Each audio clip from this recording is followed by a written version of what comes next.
Welcome and Baruch Atah Adonai Eloheinu Melech HaOlam Asher Kitshanu B'mitzvotav V'tzivanu La'asok B'divrei Torah. And Amen. Thank you. And I'm going to go ahead and share the screen with you. And here we are. So, excuse me, we are actually finishing up this particular comment up here, which discusses the very, very first halacha in the Mishnah, which is from what point are we able to recite the evening Shema? And that to understand this question is one has to understand the whole framework in which traditional Judaism operates in terms of how we view mitzvot, and that these commandments are obligations upon us, and that means there's a question, an essential or existential question is, have we fulfilled the mitzvah that's incumbent on us at any given time or in any given situation? So some mitzvot are time-bound, and one of those time-bound is based on that you should recite these words in the, v'shoch bacha uvkumecha, when you lie down and when you rise up. And the rabbis then went to the extent of defining exactly what that meant. In other words, in understanding the when you lie down as being essentially when you lie down, meaning the time when you lie down, what time does that start and how late does that go? But the first question is, when would you start it? In other words, what's the earliest time when you can fulfill your obligation of reciting the Shema, so that you are, the term in Hebrew is yotzei. Yotzei means you have fulfilled, you've come out of being obligated. So we have this sense of duty that we have as human beings. And of course, having a sense of duty also gives you some sense of respect for yourself as a human being, and significant, because you have a duty to perform. It's important. Someone's counting on you. So they were very meticulous about figuring this out. And so that first question is, from what point in the day, in the evening, can you recite the Shema? There are various answers. Essentially, the answer is this answer, which is interesting, and I'm not going to discuss it now, because they don't say from 6 p.m. or from nightfall or anything like that. They say from the time when the priests go in to eat their truma, which turns out to be nightfall, okay? Because it means the day is over. And it has to do with purity, etc. I mean, it's a wonderful, wonderful statement. And in its cryptic nature, it gives a lot of really cool ideas. All right. So the question, though, that they're going to ask is, what the question that the Gemara asks is, and they are so nitpicky, right? That because the answer is the evening, right? They start off discussing the nighttime Shema, and the question is that in fact, does that make sense? Should they in fact have started with the morning Shema? Because there's that question here. Umei matai korim et Shema b'shacharit. And at what point is the earliest time that you can recite the morning Shema?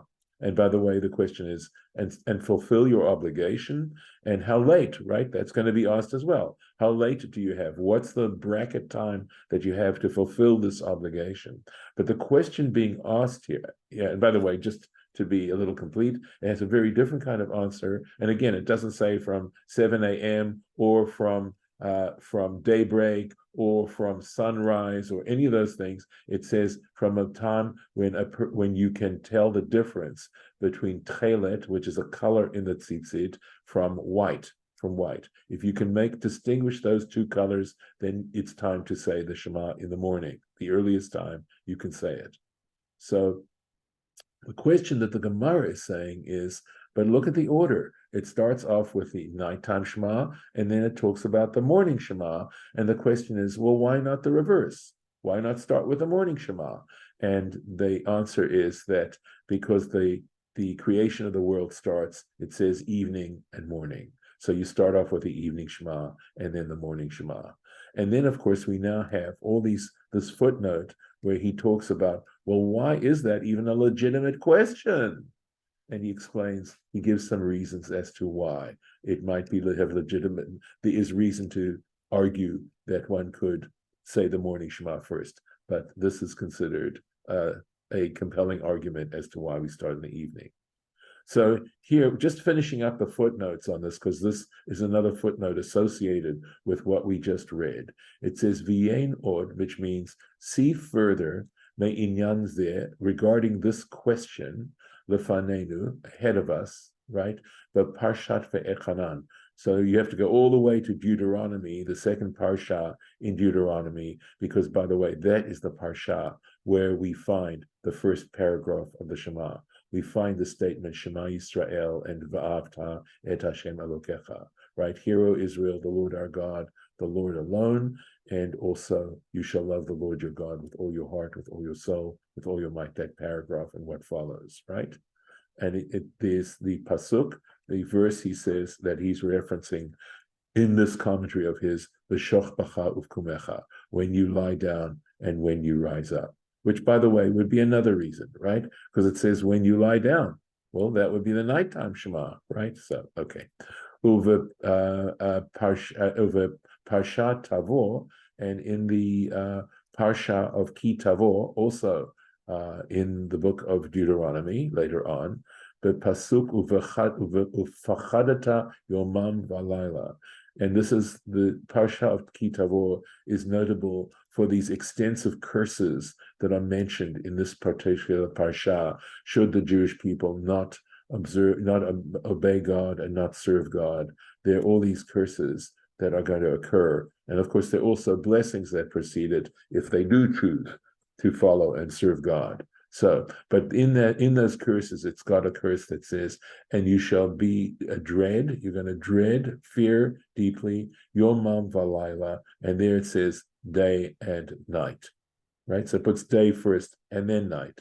Katavnu od tam, we wrote, this is of course Rabbi Epstein saying, we wrote od tam, another reason al Petichat Kriyat Shema, on the discussion of Kriyat Shema, the recitation of the Shema, Shel Arvit Tchila, why that's discussed to begin with, right? Not a lot of stuff in here, but a lot of stuff to unpack. So, moving back to his next main comment, Vahi Erev, so of course it says, there was evening, there was morning, one day, or day one. Not a first day, by the way, but day one. It's an ordinal, it's a cardinal number there, and not a ordinal number. Whereas the rest of the days, by the way, it talks about a second day, a third day, a fourth day, but it says day one. Interesting.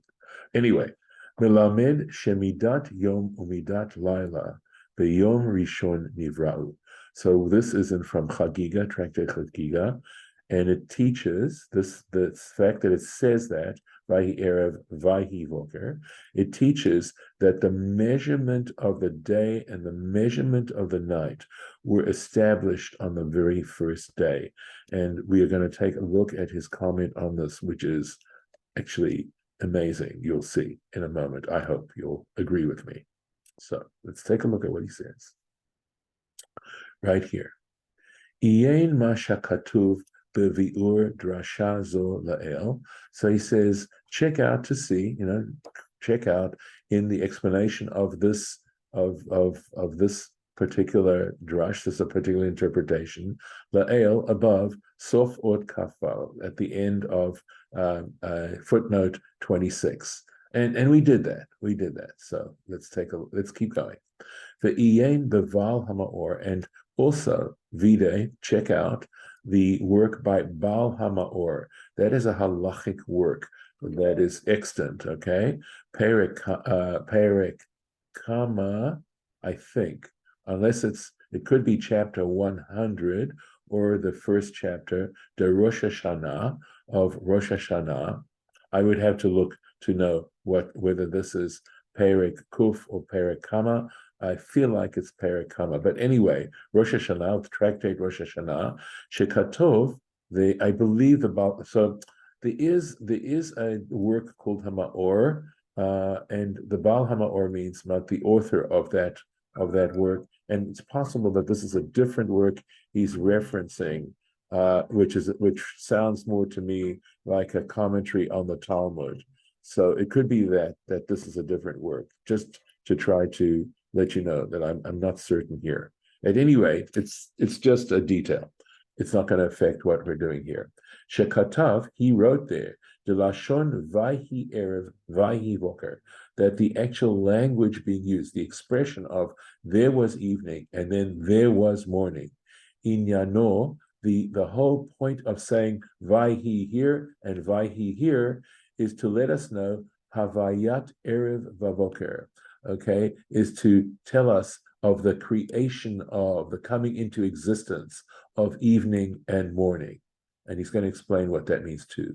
V'hainu, and the reason, first of all, for looking at that way, saying that, mipnei she'ein hayom v'halayla shavim bizmanam. And the reason why they are separated that way is because day and night are not the same bismanam in terms of the number of hours they are, right? We know in the summertime, days are longer than nights, and in the wintertime, nights are longer than days. And the point is, that's what he means here. So the reason why you have vahi is to say, well, there's a certain length of time for morning, in other words, the day, and there's when day breaks, and there's a certain time at nightfall for nightfall, right? They are not of equal length, b'chol kadur haaretz, around the whole globe of the earth, right? At any given place, the time for sunrise and the time for sunset is different, right? Ye'uyan sham, and he says, take a look at the article itself and see what he has to say there. V'nir'eh, and it appears, de lamad kain, that he learns this, he infers this, mi dichtiv shtei pamim vahi, because it mentions twice the word vahi. It says vahi erev, I made this point, of course, vahi voker, and vahi voker. Afal pi, even though shehaya yachol lichtov, it would have made perfect sense grammatically to say vahi erev vavoker. There was evening and there was morning. It doesn't have to say, and there was evening and there was morning. That's the point he's making. He's learning it out from that duplication. Mashma, which applies, sheshnehem nithavu ke'echad, which means they both came into existence separately at the same time. Vehem hamlo sotrim zeh. But the fact is, if you don't understand exactly what he means, and you say that essentially morning and evening happened at the same time, the fact is, of course, that's impossible, right? To say simply that they happened at the same time on one level doesn't make any sense because they basically contradict each other. So what you are forced, if you're going to make sense of this, you have to understand it this way.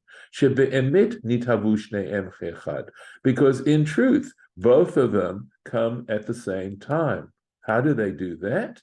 Rak v'rak bimkomot shomim. But that happens in different places. Because obviously, when it's morning here in California, if you go 180 degrees to the other side of the world on the same line of latitude, that's when nightfall is taking place there, right? So you have day and night taking place at the same time. And of course, this is all predicated on understanding how the world is, right? That it's a globe. For one given day, so in other words, on one given day, and in a different place, right, at a different location, at the very same time, it's nighttime. Yes, David. Yeah, just really quickly on that point, because I was wondering that as you were saying it. What year was this commentary then? Well, the question is, so we know that Baruch Halevi Epstein is probably late 19th century and maybe even 20th century. That's him. That's him. The Baal HaMaor, of course, is medieval. Okay. So yeah, I was just wondering if, because I mean, knowing, that there's night in one part of the world and day in the other part of the world meant there had to have been enough time so that, people had traveled to different parts of the world, which really didn't occur, until, anyway, that's why I was asking. Well, but you have Marco Polo and they also, okay, here's the interesting part. During a lunar eclipse, a lunar eclipse takes place at a given time, right? And you can write down the local time where you are when a lunar eclipse takes place. Okay, you can mark down exactly when the lunar eclipse begins.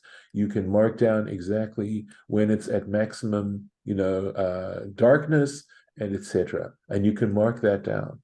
And you can send a letter to your buddy who's living 1,000 miles away to the west or 1,000 miles away to the east, and ask him, what time did that lunar eclipse take place in your place? And it's going to be at a different time. Yep. And so Yep. that's something you can check. And so lunar eclipses are very interesting because they're a astronomical phenomenon that can be observed from on a wide swath of the Earth. And you can figure out from that, based on, what time it took, exactly what degree you're at as well in terms of longitude.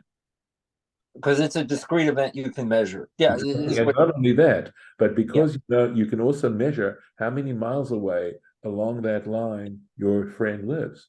And if you know how far away and what degree we're talking about in terms of the 24-hour event, you can figure out possibly the Earth's, well, if you did it at the equator, you could work out the Earth's circumference. Yep. Wow. Yeah, Fascinating. I know. Thank you. And they could have done that a long time ago. Yep. Yes. All right. On to the next one. This is just amazing stuff that we are doing, really. I mean, the Rashi is amazing. This is amazing in a different way. All right. Let's go here. Okay. Next comment. Vihi erev kubagomer. So it was evening, etc. Amar Rabbi Shila b'shem Rabbi. So Rabbi Shila said in the name of Rabbi. Rabbi just, of course, means rabbi or my master, literally. It has the same basic meaning as guru, okay? And when you see just the name Rabbi, we know that that is a convention for Rabbi Judah Hanasi, Rabbi Yehuda Hanasi. Rabbi Yehuda Hanasi was the rabbi who made the decision and the determination to take all the oral law and put it in writing, because he was very concerned, given the legislation that was going on at that time. The land of Israel was under Roman dominion or Roman domination, and the Romans were forbidding the study of Torah on pain of death. They felt that if Jews continued to study Torah, they would always be rebellious. And so they forbid the study of Torah. And Rabbi was now facing a crisis because he was so worried that the oral Torah would be forgotten very quickly, because it requires intense study to master it. And so he made the decision to take something that had been oral for generations and generations and put it in writing. And that is the Mishnah. We actually have that work to this day, which is this compilation of Jewish law, of Jewish oral law, to explain and expound on the written law. And of course, the Talmud is hold on okay. One second, I'm going to pause this for a moment, if I may. Hold on a second. I have to do this. Forgive me, I'm going to have to stop the share a second, because okay. Yeah, go ahead, Golda. Okay, so there was a comment in the chat to remind us that Galileo and various other people back in the nether times Right. knew that the world was round. As a matter of fact, they knew that the world was round since math, since between the Arabic algebraians and the Greeks. They all knew the world was round. In the Dark Ages, people forgot stuff. Okay, so I'm gonna forgive me, Golda. Let's not call them the Dark Ages, because Rashi then lived in the Dark Ages. It's a value judgment. Okay. Based on even the whole idea of the Renaissance, and it's basically a defense against how Galileo was treated and those early thinkers in the Renaissance were treated, because they were so influenced by Aristotle, and basically you couldn't contradict Aristotle. And yet we see here a high level of intellectual ferment going on. And Absolutely. and you can even No, though that's true. The Dark Ages is so bad, let's just call, except for the fact that it's also really was because there was a volcanic eruption and there was okay, but it that's normally, actually yeah, got okay, fair not enough. light for a while, and But Yeah, people were so busy trying to make sure that they were living by yes, finding food and yes. things to heat, wood, that they kind of didn't study as much. Maybe, So, I don't know. I'm sure there were those who did. I mean, it's never been oh, a always. universal, it's never been a universal thing, but I always understood the Dark Ages as being a metaphor for a lack of knowledge and a stunting of knowledge. And I think that's such a unfair judgment, because it's only talking about scientific knowledge, and it's not talking about No, I think it's more of education. I think it's more of general education at that point, that people just yeah. there's always people who have knowledge, but Well, they were probably well fed, and yeah, maybe so. And it was yeah. mhm. There, The there was point, a social thing going on at the same time, that that you were or they were trying to survive. okay, okay. Right. I don't want to get too That's my disgusted. time period. I love Okay. that time Okay. period. All right. Let's keep Okay. going. I don't want All to, I right. don't want to draw it out more. So just here. So Rabbi Shiloh said in the name of Rabbi Judah the Prince, who was head of the community in the year 200. Ketiv. It's stated in the Bible. This is Psalm 104, which is, by the way, perhaps the greatest nature psalm in the entire book of Psalms. And it describes nature in an incredibly beautiful and powerful way. It's also the psalm we recite on Rosh Chodesh, and this is why. It says, Asa yareach lamoadim. He made the moon for the seasons, right? For the appointed times, for the festivals. Shemesh yada mavo'or. The sun knows its time of setting. So that's the verse. Mishemesh yada mavo'or, right? So this is saying from the sun, he knew his setting. Asa yareach lamoadim, and from that he made or at least that's part of it, and he made the moon to establish the mo'adot, the festivals. Rabbi Yochanan Amar, and Rabbi Yochanan said, this is another major rabbi. He lived at a different time period from Rabbi Yehuda Nasi. Rabbi Yochanan was a rabbi who is mentioned in the Talmud, and he was a rabbi who lived in the land of Israel at the time. Of course, it was called Palestine. The Romans did not want it to even be called Judea. Okay, they were so anti the Judeans and the Jews, they called it Palestine, and that's why they did that. Vihi erev voker, but Rabbi Yochanan said, Vihi erev, Vihi voker, you take that from the fact that it says there was evening and there was morning. Yom Echad is comprised of one day. Now, this is screaming for explanation.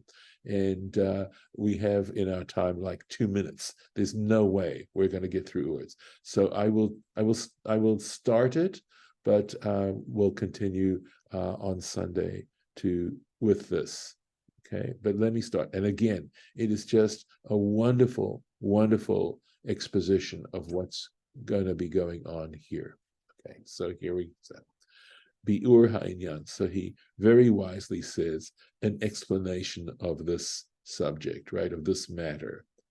Ki, that is, ki yadua, it's known, anu monim hachodashim, that in the Jewish calendar, we count the months, v'achareihem kol hamoadot, and according to those lunar months, kol hamoadim, all the festivals, the molad halavana, based on the new moon, right? On the very first day of the new lunar cycle.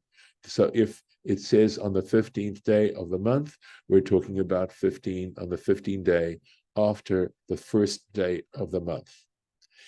And he says, Iyan bi'ur inyan zeh lefanenu. He says, and we're going to explain this later on. The Parsha Bo, in the Parsha of Bo, that's the second Parsha or the third parsha of Exodus, and it's the parsha that contains the first commandment given to the Jewish people as a people, and that is Bepasuk HaChodesh Hazeh Lachem.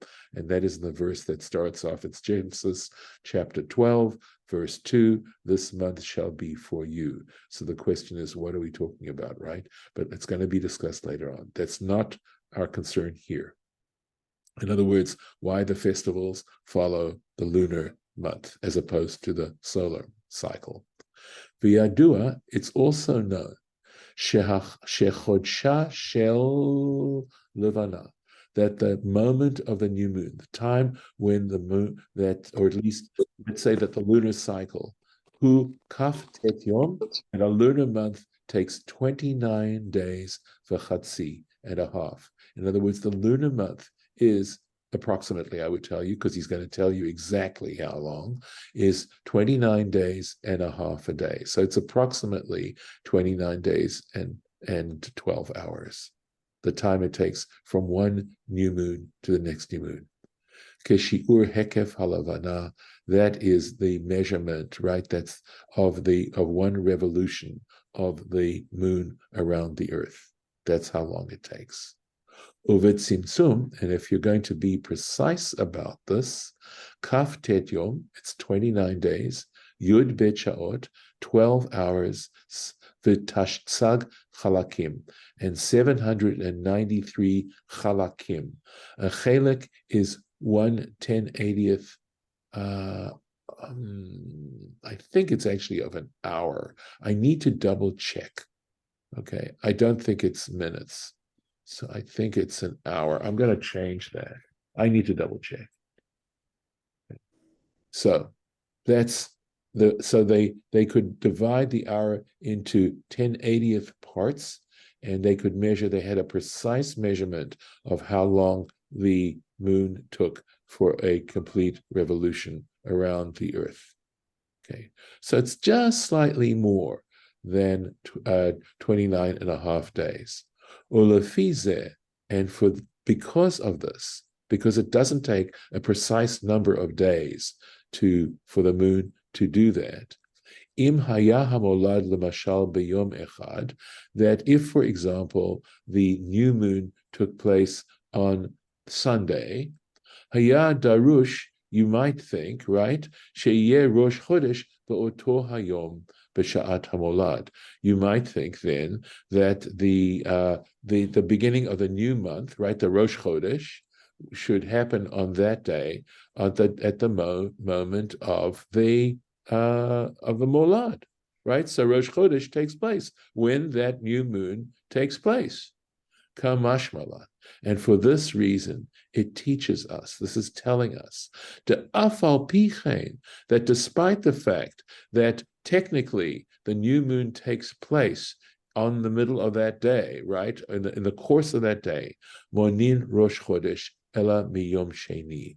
But what we do is we count the beginning, the first day of the new month on Tuesday. And this is why you see 2-day Rosh Chodeshes, right? Because the 29th day, or the 30th day, forgive me, because it's a minimum of 29 days plus. So part of that day is the 30th day of the previous month. And so the new month begins on a complete day. We started. This is explaining why we have 2-day Rosh Chodeshes. Shelamacharat Hamolad, which is on the day that follows the new moon. And we don't do it. We don't start the new month in the middle of Monday. And before us, Rosh Perek Mas'eh, at the beginning of the tractate Mas'eh, in one of the last parshiot of the book of Numbers, Yuva im Yirtzeh Hashem, he hasn't written this yet, but he says will come, God willing, Ra'aya Machrechet Le'inyan Zeh. We will see a compelling proof for this matter. V'kan mevi'im ra'ayot. But in this particular drush that we're talking about, they are bringing proofs, she'asmachtot achsmachtiyot lazeh, which are simply coincidental. They're not compelling proofs, but they are suggestive of the fact that the month is made up of whole days. and not, in other words, that, of course, is dependent on the sun. So in other words, when sunset took place. Rabbi Shela Mefaresh. And so Rabbi Shela is explaining this.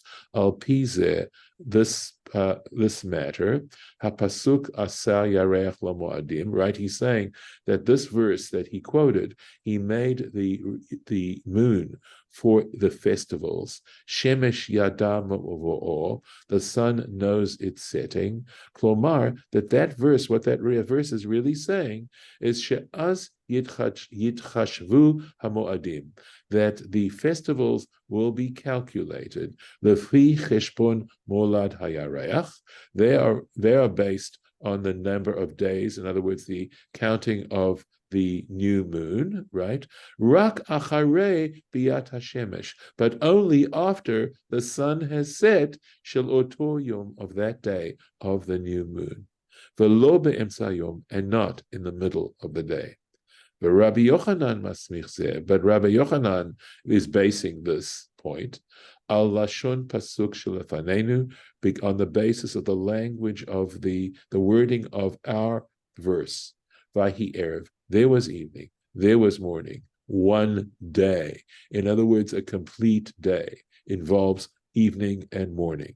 Demashma, which implies derak behavayat yom valayla, that only once you've had the cycle of the day and the night, right? Because day, we know, can also be understood as daytime, right? It doesn't necessarily mean 24 hours, but a day can also mean 24 hours. But it only is if you have the passing of a day and a night. Yechashev ha'me'et la'et. Me'et la'et means from one time to the next time. In other words, of a complete day is what this means. Can you calculate it as a full day? L'yom, for a day. Avalo b'yom levad. And not just for daytime. It has to be day and night for when it talks about day here. The imkain, and if this is the case, behechashev Rosh Chodesh, that when you're calculating the day of the new moon, misha'at hamolad, but if you're figuring it out from the moment of the new moon, the astronomical phenomenon of the new moon, halo ein lo le'oto azman, you don't have at that particular time she'ad halayla, until the night. In other words, for that moment, until the night. Erev vavoker, you're not going to have an evening and a morning. And for that reason, it cannot, that day itself, when the new moon takes place, right, it cannot be calculated in the number of days of the month. Ki eino nikra yom shalem, because that isn't considered a complete day. And we will stop here, and with God's help, we will continue on Sunday. I want to take a second before I stop the recording if anybody has a question or a thought. But this is a very important comment that we're talking about, because it seems so confusing as to why certain months have 2 days of Rosh Chodesh. Well, in that case, the first day of Rosh Chodesh is the 30th day of the previous month. And the second day of Rosh Chodesh, as you'll see in any Jewish calendar, is the first day of the new month. So I will stop the recording here, stop the share, and stop the recording.